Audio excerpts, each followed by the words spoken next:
Hey friends, welcome to Gardening with Creekside and this week's nursery tour. It is go time, my friends. If you are in this area or you are warmer, it is absolutely go time. The garden is telling us that plants are happy and ready to start growing and have an absolutely gorgeous season.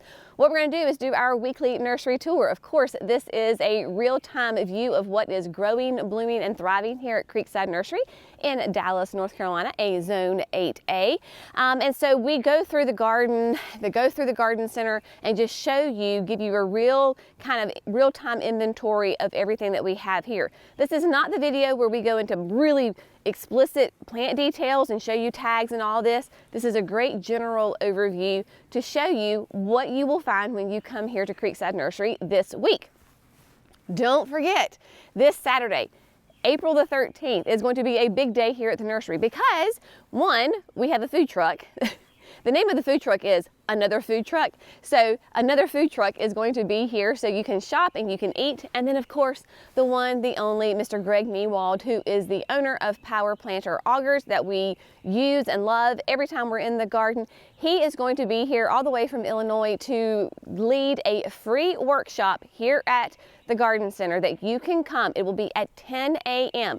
Just show up a little bit beforehand so that way we can get everybody in the same area together, and Greg can tell you everything you have ever wanted to know about the Power Planter Augers, how to use them, how they're made, what are the benefits, why should you buy a power planter instead of one off of Amazon. Everything you want to know. As he says, he is the probably to a fault the most honest person on the planet. So come do the workshop and of course shop. It is really a beautiful time here at the nursery. All of our hostas that you see out here, everything out here, minus there's some annuals, have overwintered here at the nursery. Your hostas look just like this. So you can really see what each hosta looks like. This is humpback whale, which is a beautiful, nice, big size, what we call a blue hosta. Hostas come in every color, shape, and size. Just look at this table right here, y'all. I mean, there is, you have really nice little tiny short ones, like this is Wrinkle in Time. Then you have got Time in a Bottle, that is a nice chartreuse. These are gonna be more petite. You can tell by how they're growing that these are petite. Then we start to go up a little bit in size. I love this one. This is the Blueberry Muffin. I always get it, Blueberry Muffin. I love this hosta. Look how beautiful and blue it is. It's getting a little bit bigger, right? And then we come up in size. We have got guacamole, we have got stained glass, you name it. There is a hosta that is going to be in the shape, size, color that you want. It is the perfect time to plant hostas. You can see what they look like. You can see the color difference, the size difference in them. Hostas, of course, for us, where we are in North Carolina, a Zone 8A in the Piedmont, these are a shade perennial. Depending on where you live, your hostas probably could take more sun, or maybe if you're warmer, they need even more shade than what we have. As a general rule, where we live here, hostas can do morning sun, about 4 hours of morning sun. They do great under dappled sun, like underneath the pine trees here. They cannot handle hot afternoon sun. Now, if you're in a colder climate, you go up an hour and a half up the road, literally you go up 3,000 feet to the Blue Ridge Mountains in Blowing Rock, Boone, that area, they can grow their hostas in full sun because they're cooler, their nights get cool. I can't do that here. If you're in a cooler zone, you may be able to grow your hostas in a full sun environment. It's all about being a student of your own garden. But if you're in my region, they need to be protected in the afternoon. But I mean, y'all, seriously, like look at this. This is, I think this is Diamond Lake. Yes, so Diamond Lake is also what we call a blue hosta. And look at the edges. Look how nice and ruffled and frilled they are. Diamond Lake, as you can kind of tell from its habit already, is going to be a larger hosta. As a general rule, your hostas that are the deep, deep blue or a dark green need more shade.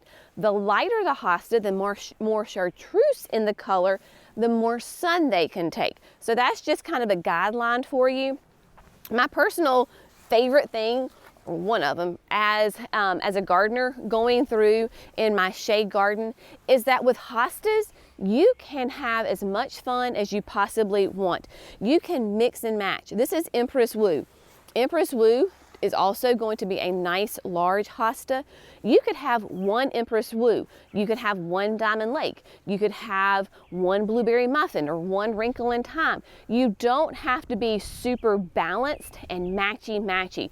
Like maybe, you know, on the front of your house with shrubs, you want things balanced and cohesive.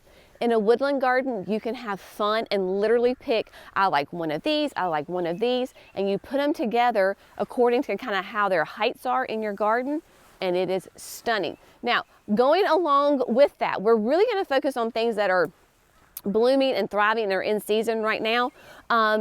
Bleeding hearts. This is a really fun one. This is called Gold Heart. It has that beautiful chartreuse color to it, right? Bleeding hearts will do those it's those iconic little flowers right here. They're heart shaped. They hang from the plant and they just are gorgeous. Now, bleeding hearts, again, need that shade. They're going to be hardy in zones 3 to 9.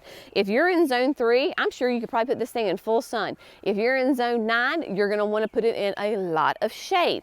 You've got to figure out what is the best place for some of your plants like this. These love the cold. I have a bleeding heart at the house. It's not gold heart. It's a traditional bleeding heart in all of her glory right now. Y'all, the thing is massive and covered in flowers. Stunning. So we've got Hostas Galore, your Everillo grass. This is a beautiful Carex that thrives in the same kind of conditions as your hostas, your bleeding hearts, like with your rhododendrons, right? Everything here in the pines is going to be in that shade, dappled sun kind of area. I love the Everillo because it's an evergreen. Even in the deep, darkest parts of winter, this thing is still alive, and obviously it's alive, but it's like, you know, giving you color. So it doesn't completely disappear like other perennial grasses. That is gorgeous. Now see, look right here. This is what Cece has put together. We have got Island Breeze Hosta, which is a great variegated hosta, right? So Island Breeze size-wise is going to be 12 inches tall, 18 inches wide. So it's going to be a short one. Notice it has kind of reddish stems on it, which is really fun. And then you go into, we've got Ruby Slippers Oak Leaf Hydrangea. Then behind that, we've got the rhododendrons. This would be a perfect shade garden right here. She has planned it perfectly.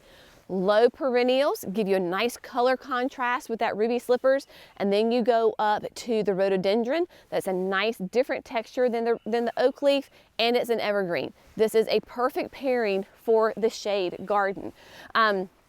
Speaking of shade gardens, we still have camellias. People were asking about, do we have camellias? We do. We mostly have japonicas, which are going to be the ones that are blooming in the wintertime, winter into early spring. So you've got White by the Gate, which is actually blooming right now. White by the Gate, of course, has that pure white flower on it. It is a stunning plant. They will typically, japonicas will be some of your larger camellias when they are full grown. But yeah, this one's got blooms on it too. So you have got lots of options if you want to add camellias to your garden. The hydrangeas. We separate our sun hydrangeas from our shade hydrangeas, obviously. So this little series is the Let's Dance Skyview. I was really impressed with this one last year because of how it performed here. We had gotten brought some in. They were beautiful. We had a freeze. They got burned. They came back like no problem and were blooming. So the Let's Dance Skyview, and Jerry, look at this. There's actually buds already on this hydrangea. So I've got little flower buds on here.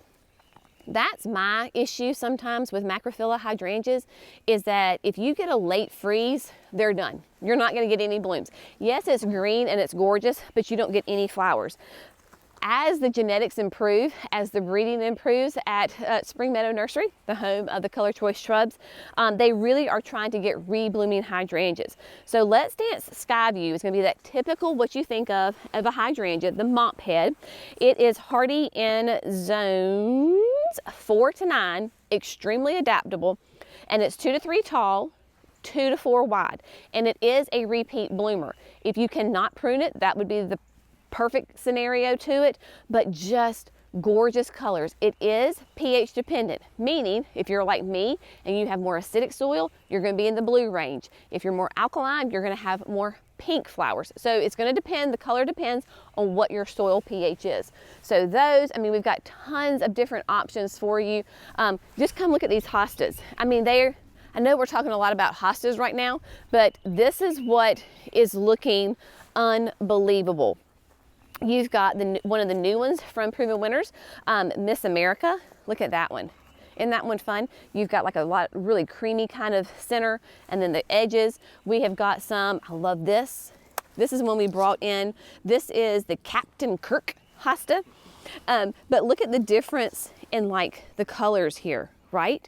You pair those together, beautiful. I mean, just loads and loads of different colors, different heights, you name it, it is going to be a great addition to your shade garden.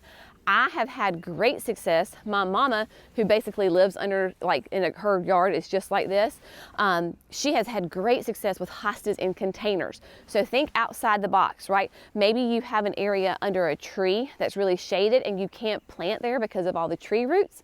Put a nice big container right there and fill it up with hostas or other shade perennials. You will love it. Now, we're going to move over to over here, back over to the pine, the pergola area, because there are more beautiful perennials that are just waking up and extremely happy. Some of them that are waking up are the Solomon seal. Solomon seal is, y'all, the lowest maintenance, easiest, sweetest, most delicate, I think elegant perennial. It's very adaptable really with your sun conditions.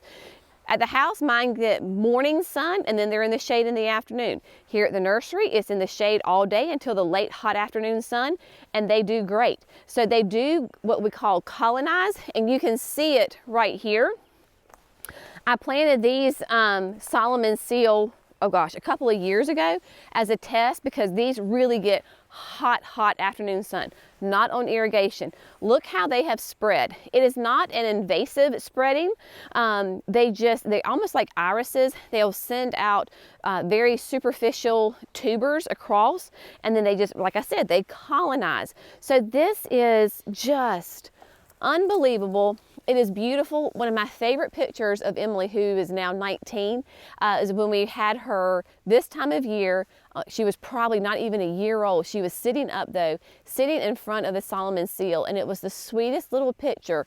Because of course she was little, and then you had all of these behind her. It was gorgeous. So Solomon seal, we have them. They're available. Every time people come across the bridge, they're like, what is that? It's Solomon seal, and we have it available here at the nursery. All right, y'all, peonies. We are going into peony season. So peonies, peonies, piney roses, whatever you want to call them, you know what this plant is. So we have got them here at the nursery. The ones, and they have buds on them. The ones in the garden at the house are exploding as well and full of buds. These have sat out all winter. You can absolutely take this, put it in your yard. You don't have to worry about freezes. You don't have to worry about frost. They're tough. They're good to go. So you name the color, we have got them. Now we do have a section, and I'm just gonna be honest with you. We have a section right here. These were left over from last year, which one is actually works in your benefit because it's a more mature plant, but there's no tags on them. Life happens, wind blows, customers pick it up, they put it in the wrong container. So we have an area right here of like mystery peonies. The good thing is they're getting ready to bloom, so we'll know what color they are, and maybe we can kind of figure it out. But if you're coming shopping at the nursery, this little section right here is called the Creekside Mystery Peony. So, you know, I mean, hello, it's gorgeous. It's going to bloom. If you want to know what color it is, you just have to wait a little bit because it is what it is. Now, down here, these do have tags and we know what they are. So you have got everything from like the Carl Rosenfield, which is going to be like in that pinky red color. And you can tell just on the foliage color how it has that reddish burgundy hue to it, right? Peonies do great in full sun. They love the full sun. They are hardy in zones, well, they're cold hardy to zone 3. Doesn't tell me the heat tolerance. Like I said, mine in the backyard are in full sun, like blazing sun, and they are massive and covered in blooms. You of course got the classic Shirley Temple. Shirley Temple is going to be a double white. We also have one of my favorites. This is the Sarah Bernhardt, which is a very soft pastel pink. Of course, your peonies can have fragrance to them. You can get a single bloom, you can get a double bloom, but these are this is what I call your grandmama plant. Your grandmother grew peonies in her yard, right? And then the Kansas peony is a double red. Y'all, I'm telling you, it's like peonies are like dahlias in the fact of there's so many of them and their blooms are so different that once you start to see them, it's very addictive. And then you're like, where can I put more? Where can I put more? You know, plants tend to have that kind of effect on us sometimes. Peonies are definitely going to be the ones to do it. Now, I'm going to show you. These are super petunias. These are the mini vistas right here. Y'all, we're currently, today is what, 36, I think. We've had frost. Look at them. Are they burnt? Are they limpy? Are they freaking out because it's cold? Nope. No, they are not. We planted the Super Petunia Vista Snowdrift in the garden a week, 10 days ago, 2 weeks ago, something like that. Completely exposed. We've had really cool temperatures, right? And they are just fine. They are very happy. You can put your Super Petunias, and as we move up, your Super Bells in the garden, Nemesias, Alyssums, all of these plants have been out here in the cool temperatures. I mean, I'm wearing a coat and a sweatshirt today. I'm chilly. They're perfectly happy. You absolutely can put these out. And looking at the forecast here, I think right today may be the last coldest day, and the next 2 weeks the lows like in the 50s. So it is definitely go time. We're starting to sell out of certain annuals. So if you're like, well, should I come this week or should I wait a little bit? Come now. If you certainly have plants that you really want, you need to come now. The Bloomerang Dark Purple Lilac, y'all, I have one of these in the backyard. I can't wait to show it to you in another video. It is covered in buds, covered. We have a hard time with lilacs here in the South because of our heat and humidity. The Bloomerang Dark Purple does the best, and we have them available. These are 3 gallons. These are not actually planted in the urns. They're just kind of faux planted right here, but it is a fragrant reblooming lilac that is hardy in zones 3 to 7. See, I'm an 8A, right? This is where you be a student of your own garden. Test the plants. It's hardy to zone 7. I'm an 8A, have it in full hot blazing sun, and she is covered in buds right now. This one will get 4 to 6 tall and wide. So if you're from the north or you have fond memories of lilacs as a child, dark purple is the way to go. Salvias, perennial salvias. They are blooming. This is their natural time to bloom. They're blooming in the signature garden. We have a couple of different options for you down here. Of course, we have more up in production that we will be bringing down. So you have got right there is the perennial of the year, is the pink Profusion Salvia. Personally, it's my favorite for how it does. But we also have Back to the Fuchsia. This is a little bit of a lighter color. We have got the blues, whether it's the Indiglo Girl, we've got the Crystal Blue. All of those kinds are available. We also have the new Artemisia from Proven Winners. This is the Silver Lining. You have seen me plant silver. Oh, yeah. This is all we have? Yes, they bought them all yesterday. Oh my goodness. Okay, well, do we have any online? A little bit online. Okay, so Jerry just said people came and wiped us out yesterday. So by the time this video airs, we may be out. I don't know. But I'm just telling you, okay, we'll This is a prime example. This is a prime example. So this is the prime example when I'm telling you on these videos that people are buying these and that you need to come now. It's not a sales tactic. I'm just really trying to help you. So we currently have 4 silver linings. Probably by the time this video airs, they will be gone. But silver lining is the new Artemisia from Proven Winners. It is great because it is low and spreading, but it doesn't root as it spreads. Full sun, beautiful, like mine in the berm that I planted last year came up super early and beautiful mounds to it.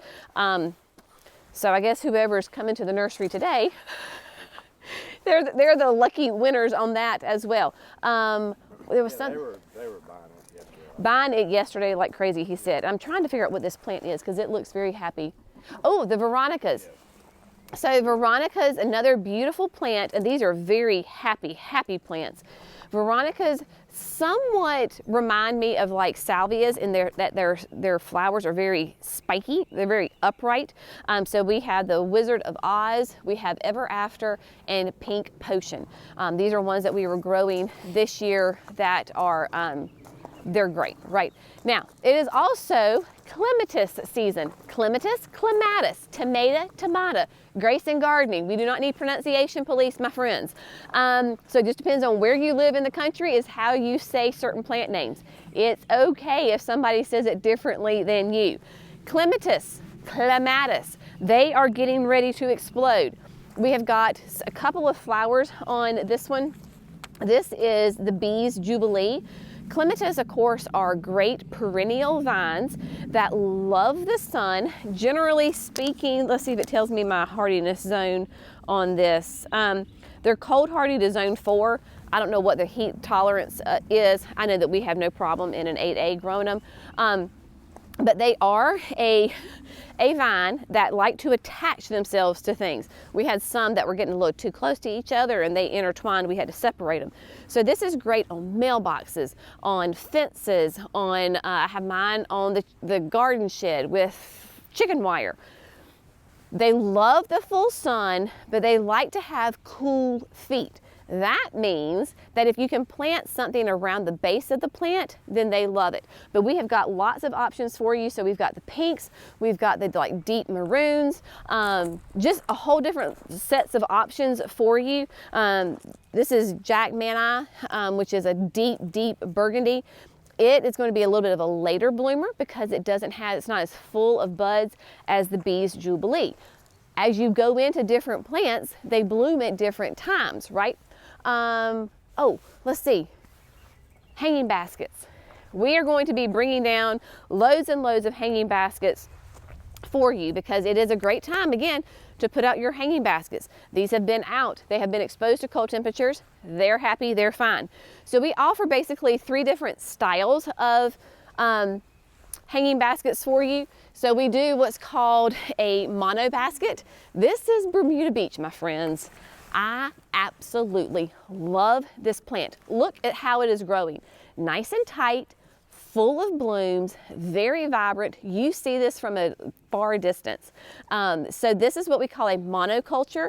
It is in that 10-inch basket. So we have these available in loads of different colors. We're gonna go in the greenhouse in a second. I see jazzberry in there. We've got the super bells like this. So we've got these, the monocultures. Then we have the Proven Winners recipes. This certain particular recipe is Living on the Edge, a very popular one. It too is in the 10-inch green basket. But this is a recipe from Proven Winners that when they pair these recipes together, the plants will perform really well. So you have got Royal Velvet, you've got Really Red, the Super Petunias, and then you've got Super Bell's Dreamsicle. This is a gorgeous one. We also have, like, for example, this particular one. Oh, okay, next. Sorry, I didn't realize it was right here. Another combo, but this is a big one. All right, this is in our 16-inch cocoa lined basket, right? This is meant that you can put it out right now. This is called Misty Seas, and Misty Seas has Mini Vista White, it has Mini Vista Indigo, and it has Mini Vista Violet Star. So you've got 3 different kinds of Mini Vistas in here. Beautiful, sweet color combination together. So it is go time for your hanging baskets. If you want super bells, you have got like the yellow, you've got, who is this? I forget, Morning Star? No, Holy Moly.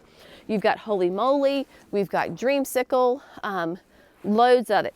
Now, your hanging baskets with these guys, they need full sun. That means a minimum of, I would say, like 6 hours of sun. Personally, 6 hours of sun. That is what you need for your sun baskets. We do have shade baskets.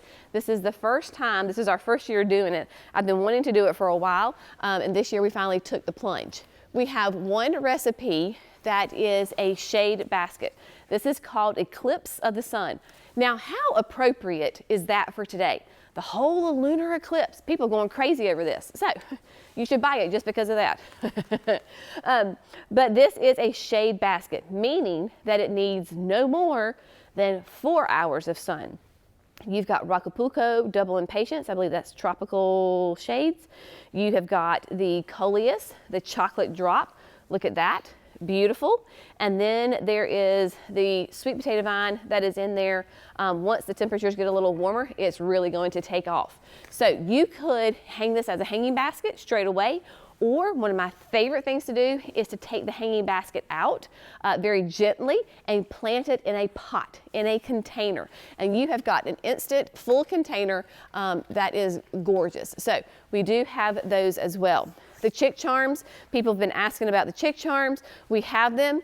We do not sell these online at this time. Definitely something that we can look at adding in the future. But at this time, the chick charms, the living on the edges, the sedums, the ajugas, these are garden center only. So that's a good reason for you to come. Look at the jazzberries, right?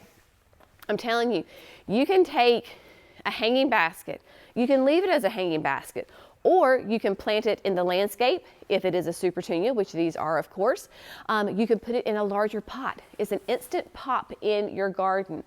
Let's see. Oh, the superbenas, the verbenas, they're starting to sell. So you might want to come, especially if you want like the new pink cashmere. We are doing our best to restock, but we are the grower. So there's a little bit of a time that it has to take for us to regrow the plants. But yeah, lantanas, we've got lantanas out here. We have got your sweet potato vines, your vermillionaire, you name it, we've got it. Now, one thing, I do want to go outside real quick because there's a couple of trees out here that I want to show you that are always super popular. Also, the lavender topiaries that we had sold out so fast. We are trying to get more. Hopefully by the time this video airs, we will have them in stock. Just know that we are trying to get more of those. Now, this little section of trees here by the carts, limelights. This is a limelight standard. Look how happy this plant is. Limelight standards, of course, are your limelight hydrangeas. Big, beautiful panicle blooms, color specific in that cream, slightly limey color. These do great in the landscape. If you want to put it on the corner of your house instead of a tree, this is a great option. They do really well in large pots. I have a little lime standard in a pot in front of the pergola. So this is a really nice option for a small tree in your house, by your house. I wouldn't put it in your house. We have the proven winners. This is the red bud. This is the Midnight Express. It is a red bud. They're starting to put out little leaves. I've noticed that this red bud is a bit of a later bloomer than some of the other ones, but you can see it's going to get nice and high. Definitely a full sun tree on that. Also, we have some Japanese maples. I want to show you this Crimson Queen right here. That is just, she is spectacular. Look at this. So the Crimson Queen is, making sure, yes, Crimson Queen is obviously a mounding Japanese maple. Nice burgundy, heavily dissected leaves on it. Over time, it will get nice and big. Japanese maples are historically slow growers. This is a specimen of a plant. You can plant this directly in the landscape. I have one at the chicken coop in the landscape. If you had a really large pot, you could put it in there for a couple of years until it starts to outgrow it.